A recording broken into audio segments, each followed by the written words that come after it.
Okay, Grumpy Bill here. Going to do a little video, and I hope it comes out all right on what I used and where I got the parts for my pre-spin for my auto gyro. First part I used, I had to buy was the 450 main gear for T-Rex. I used Align or any of the knockoffs will do. This one here was a part of a 3-pack, and it comes without a bearing and a bearing holder. Next you got to have is the bearing holder, obviously. This is a knockoff. It's not Align. I don't know where who makes it. This goes inside of here like that. Now the knockoff one I bought does not come with screws. Luckily, I also bought the Align hub, which already comes with a one-way bearing in it. Okay, but the one-way bearing that's already mounted in here, the way I used it, was in backwards. It had to be pressed out and turned around. So luckily I bought the one-way bearing. Okay, this is the one-way bearing. This goes in here. You have to press it in. It's an interference fit, and that is the one-way bearing. Make sure that you press that in the way you're going to use it. This is going to be up in my circumstance like this. This is the finished product right here. Okay, it's pressed in, and it's only pressed in until it comes out flush on the other side of the flange. That's the way I wanted it. That's the way I'm going to use it. Okay, and this is the way it's going to set on the main shaft. The main shaft for this is going to be nothing more than this bolt right here. It's a 5mm bolt, and you'll see later on down the line here where that goes. Okay, so we have that, the main gear, the hub, and the bearing. Now next in line is this. Whoa, come back here, you.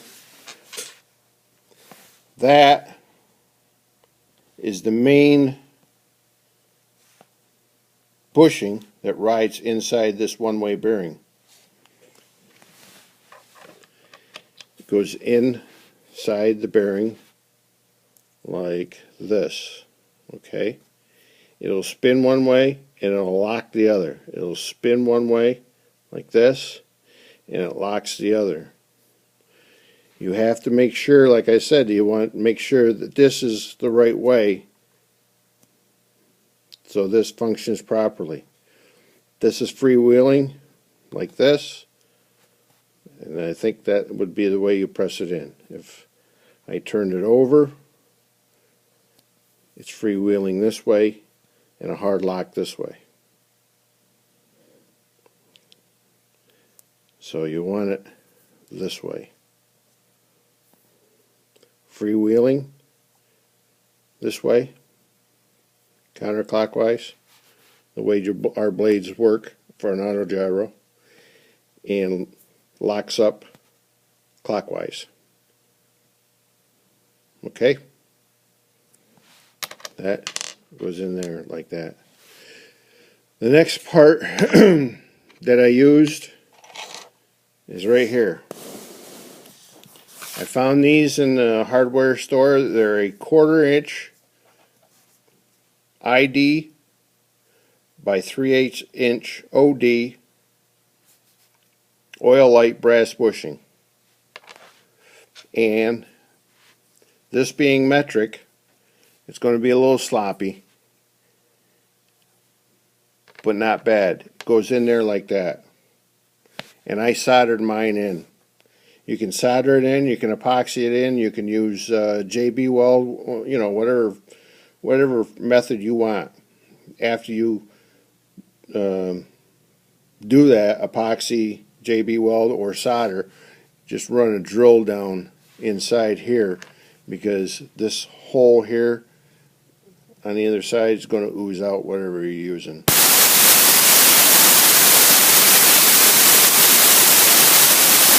Kind of gave me a good fit, a good tight. And he married them together pretty good. Okay. The next part now, this here, for all intents and purposes, is going to be your triangle plate, like you see up here. And this will be going down inside the top, from the top of your triangle plate. Now, in order to cut this out, I found these cuties right here. This is a, I don't know what it's called. It looks like a butterfly cut drill bit.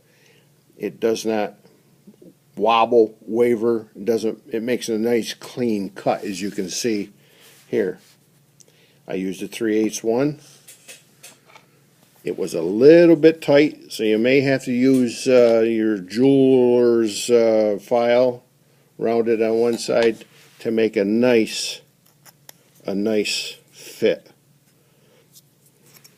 Nice tight fit. Compression fit. There it is.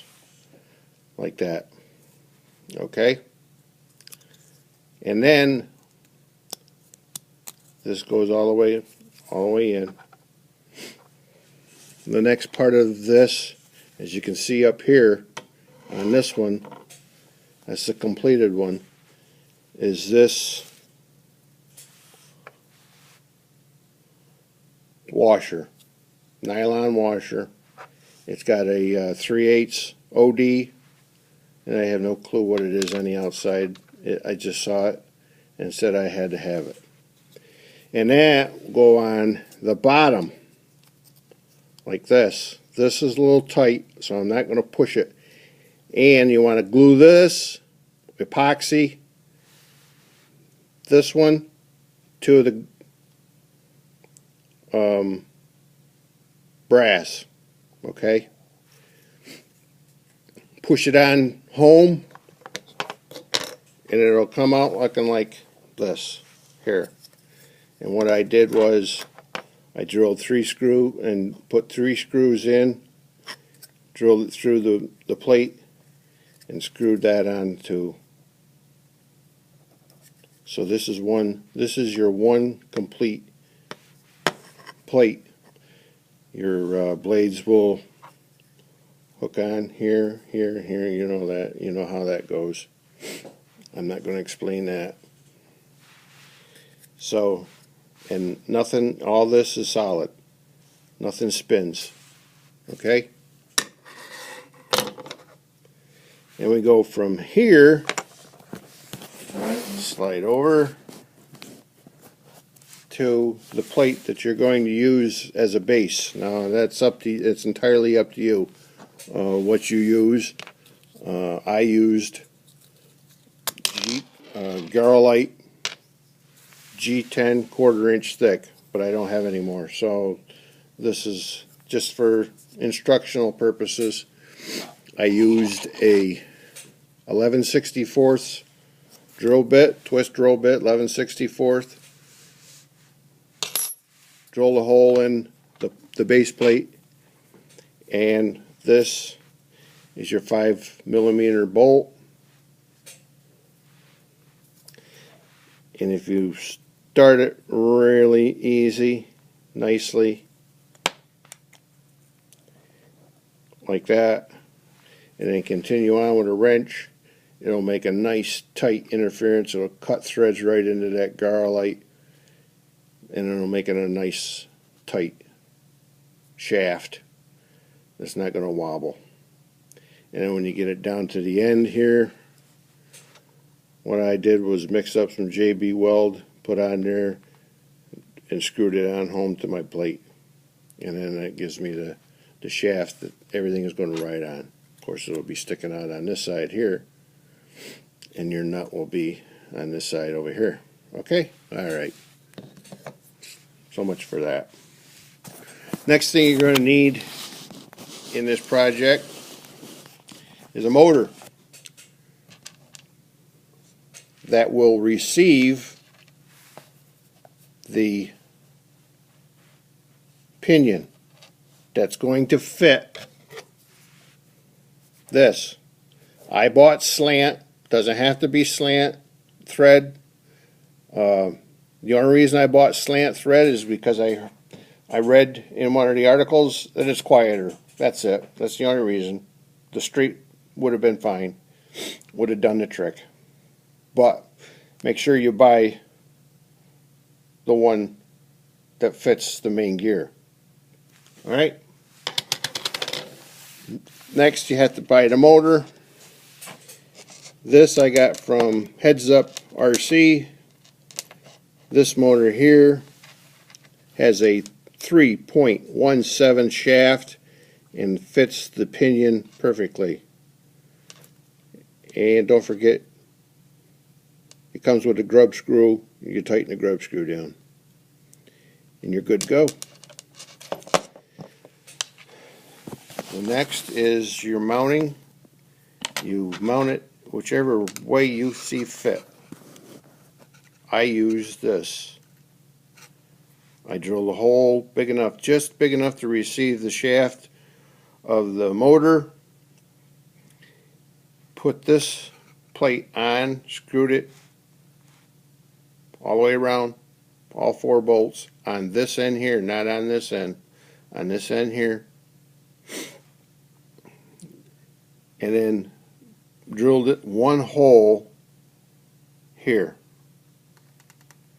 Lined up the pinion with this, like that, with a piece of paper in between, which gives you the backlash.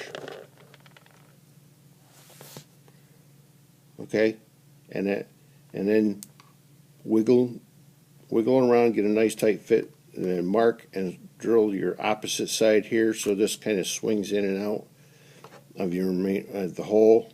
You'll get the idea. You'll understand it as you go. And of course, you got to have corresponding ESC, and also you got to remember to program this. If you don't have a program card, you got to be able to program this to a soft or very soft, actually very soft start, a very soft start on your ESC. And depending on how far down the mast you have to go, extension leads. I bought 2 sets of 3. And the rest is cosmetic. You put it together the way you want. The final thing is this will be on the shaft like this. Very sloppy, see? Oops, can't see it. See how sloppy it is? Okay. You take this part here, which is your completed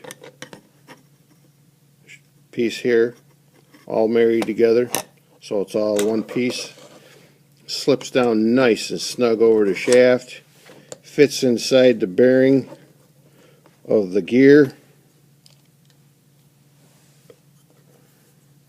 Wait for it, there it is. And there you go. Operates this way.